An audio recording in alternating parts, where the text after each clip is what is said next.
أعوذ بالله من الشيطان الرجيم. بسم الله الرحمن الرحيم. يا أيها الذين آمنوا كلوا من طيبات ما رزقناكم واشكروا لله إن كنتم إياه تعبدون.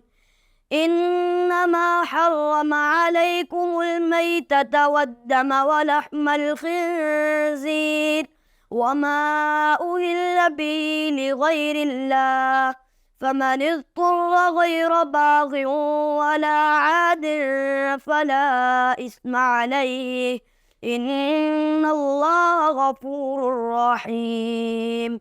إن الذين يكتمون ما أنزلنا من